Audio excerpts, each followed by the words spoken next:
Hello artsy friends, my name is Julia and today I'm playing with my Lavinia stamps. I have this older Lavinia fairy that I found on second hand and I want to use it in today's project.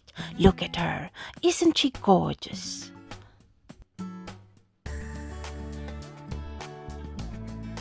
I am using Arch's hot pressed watercolor paper and Versafine Onyx Black ink because this fairy has so many intricate details and I want to catch them all.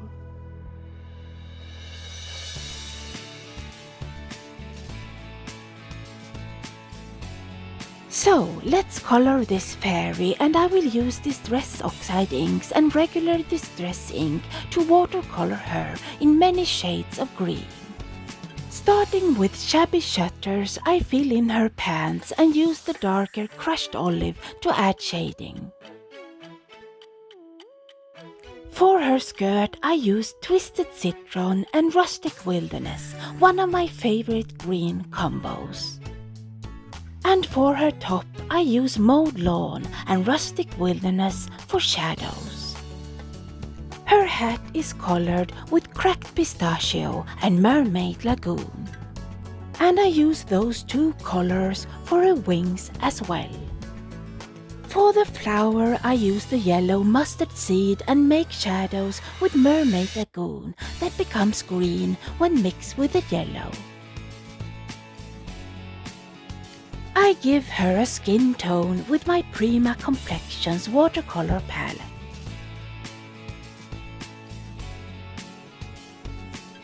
Next, I want to use these mushrooms and I curve the stem on some of them to make them hang over my scene. I stamp them in Versafine Onyx Black ink and I stamp many. I also stamp a few of this little lantern. So, let's make an inky background. I have cut a panel in slimline size 4.5 by 8.5 inches. I don't make many cards and I don't know if this will be a card. It just happens to be the size I like for my scene. I am starting with Distress Oxide ink in Rustic Wilderness at the bottom. Then I blend in Mowed Lawn and go back and forth between the colors before I bring in Twisted Citron.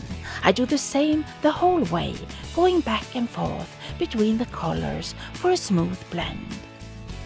After the green, I blend in mustard seeds and finally the dark blue chipped sapphire because I want this to be an evening scene. I blend the dark blue at the top and down towards the side edges. Then I bring in Rustic Wilderness again and blend it from the bottom and on the edges until the dark blue and dark green meet. Finally, I use Archival Black Soot on the edges, framing my scene. I have this spray bottle with shimmering perfect pearls mixed in and I spray my background heavily.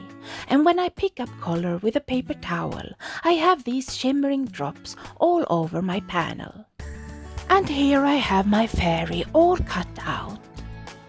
I'm painting the mushrooms in my favorite green combination, Twisted Citron and Rustic Wilderness. I color the whole image in Twisted Citron and use the darker green to give it some shade. For the lanterns, I use regular Distress ink in Mustard Seed and Carved Pumpkin.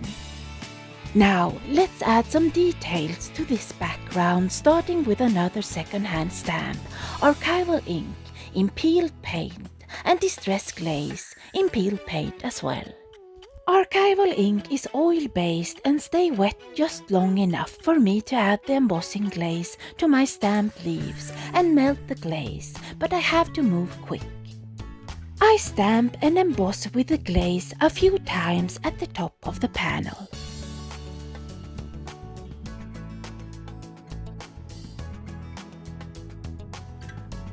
Then, to add depth to the scene, I use only the ink to stamp leaves and fill in space at the top of the panel.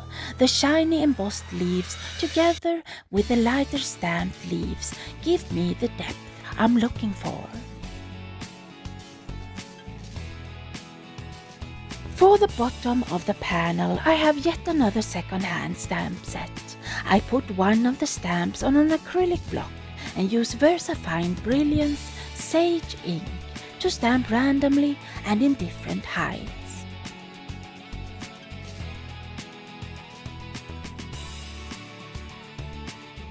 Then I change stamps to the smaller plant and do the same random stamping before I use archival ink in peeled paint and continue stamping, adding yet another texture and more depth. So let's put this project together, and I start with my delicate fairy, all fussy cut out and colored, and I glue her down slightly off center. Next, I glue down all my mushrooms in different heights and bent in different directions.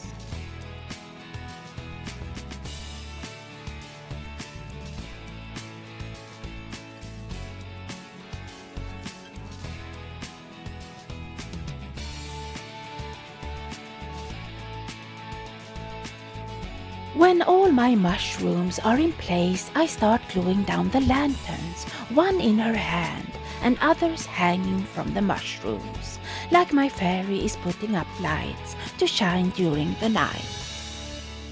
And here is my panel with all that texture and detail. I find a dark green sheet of cardstock and glue my panel onto the dark green panel, leaving a small border. And now this magical Lavinia mixed media project is finished. Thank you, each and every one of you, for watching, subscribing and commenting. And if you have questions, I'll be happy to answer them in the comments below. Until the next time, see you soon.